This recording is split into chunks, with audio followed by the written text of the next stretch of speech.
Nous sommes toujours à RiseUp 2022 organisé par Proxim et là nous sommes très heureux d'accueillir Monsieur Patrick Bang. Bonjour. Bonjour. Déjà on vous connaît dans le milieu IT en Tunisie. Vous avez plusieurs casquettes par ailleurs. Si vous pouvez parler de ce que vous faites déjà. Déjà merci pour l'invitation sur ce plateau. Tout le plaisir est de Donc comme vous l'avez signifié, je suis Patrick Bang. Je suis entrepreneur dans le domaine du numérique.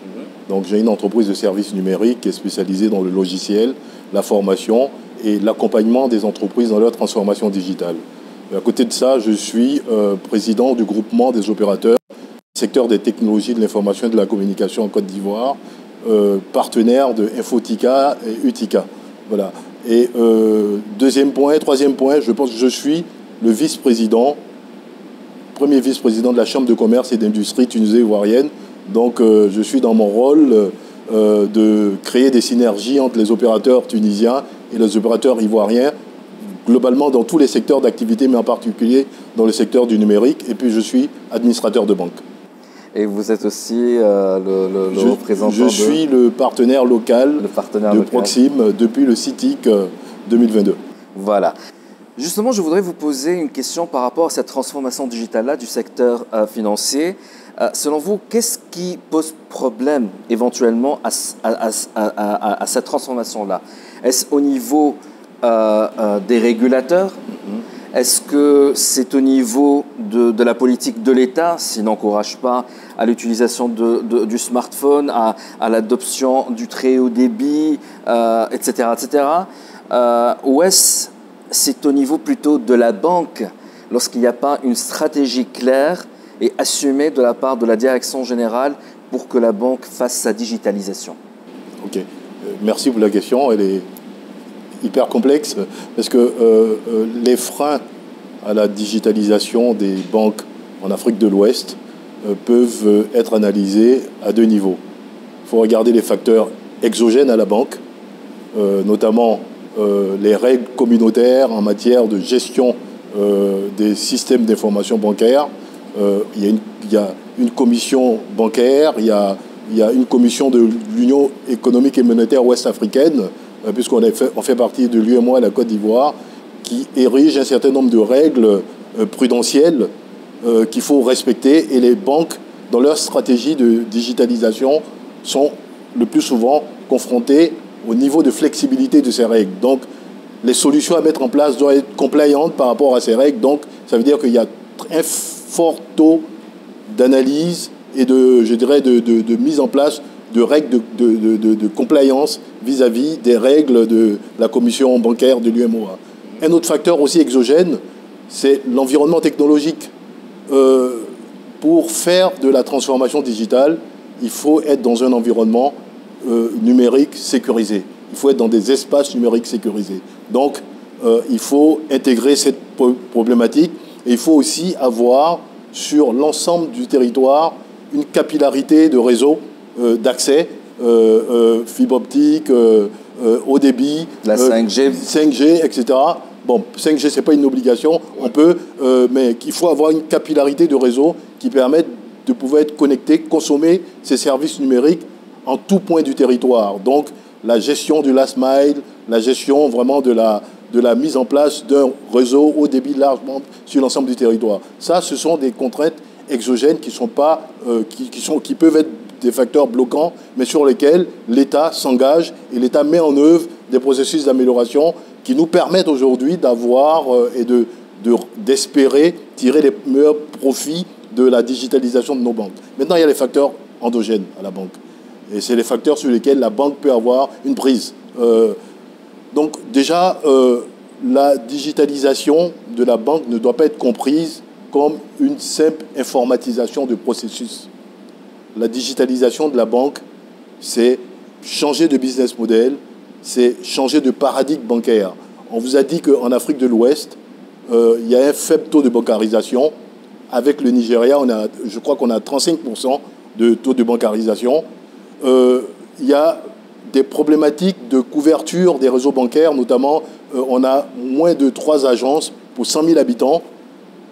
Donc, et il y a de nouveaux entrants aussi dans le secteur, les fintech, les émetteurs de monnaie électronique, etc. Donc, la banque, la transformation digitale de la banque n'est plus une option, elle s'impose aux banques. Elle s'impose aux banques, donc les banques doivent comprendre les enjeux et je pense que nos dirigeants, nos directeurs généraux et même nos conseillers d'administration ont compris les enjeux. Donc, le challenge, c'est plutôt le mindset qu'il faudra changer? Bon, déjà, le mindset dont il faut accélérer le changement parce que la prise de conscience, même avec la Covid, a accéléré ce changement de mindset, mais c'est dans la démarche, dans la feuille de route, dans la disponibilité d'acteurs d'écosystèmes qui peuvent être capables d'accompagner ce processus. Nos banques opèrent sur des core banking avec des éditeurs, le plus souvent, je dirais, très réticents à l'ouverture de leur plateforme.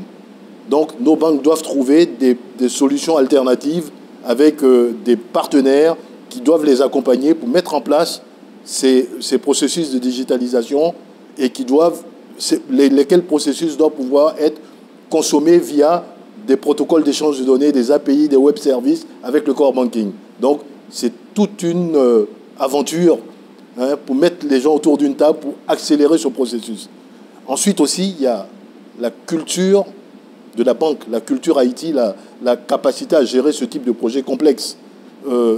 N'oublions pas qu'on touche à la finance, à la banque, à l'argent des gens. Donc, comment mettre en place des solutions sécurisées, comment mettre en place des solutions qui ont de l'appétence des utilisateurs, parce que ça ne sert à rien de mettre une solution digitale qui n'est pas consommée, qui n'est pas appréciée, qui n'est pas admise par les utilisateurs. Donc, il y a toute cette réflexion à mettre en œuvre, la qualité de ces solutions, le degré d'appétence de ces solutions, et puis aussi, il y a la culture du changement qu'il faut mettre en place dans nos back-office pour qu'ils comprennent que les solutions digitales qu'on met en œuvre ne sont pas là pour tuer leur emploi, mais pour leur permettre d'être des employés augmentés, c'est-à-dire avec plus de capacités d'analyse, plus de capacités d'intervention, de la réactivité, etc. Donc, voici un peu pour moi les macro-causes endogènes au niveau de la banque qui peuvent être des blocages ou bien des obstacles à une accélération de la transformation digitale de nos banques. Donc,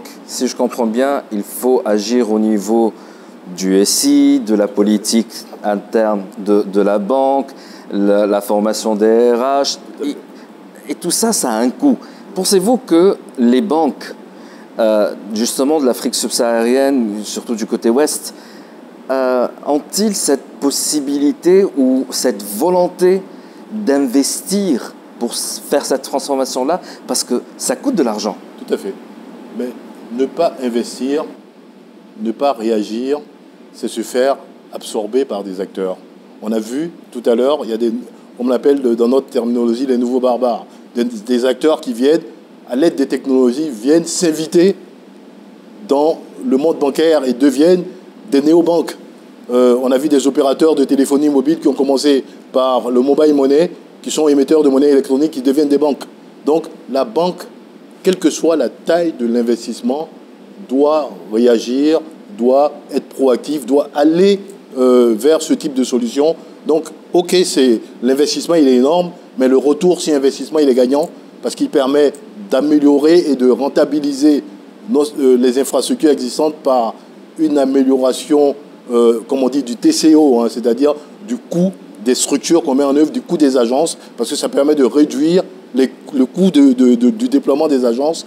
Ça permet d'avoir une ubiquité sur l'ensemble du territoire, parce que de son portable, de son smartphone, de son même feature phone, l'usager peut être en dialogue avec la banque, faire ses transactions à distance, et ça évite de déployer 150 000 agences sur l'ensemble du territoire. Donc, le retour sur investissement, quand le projet est maîtrisé, il est garanti. Donc, pour moi, investir dans la transformation digitale n'est pas une option, c'est une obligation pour les banques, une obligation de survie pour évoluer, pour exister dans ce monde bancaire. Voilà. Clairement, il y a une différence entre le marché européen, le marché US, bien évidemment, et même l'asiatique. Il y a une différence entre ces marchés-là et le marché africain.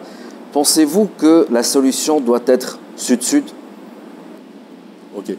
Je pense que le marché africain commence à être mature. avant de parler des options de partenariat, je pense que la banque en Afrique est en train de faire des sauts dimensionnels, comme on dit, des leapfrogs, comme on dit dans le jargon, nulle part ailleurs. Parce qu'on est passé de la non-bancarisation à la néobanque, avec des gens chez eux qui transactent sur leur téléphone portable. Donc, c'est une évolution fulgurante.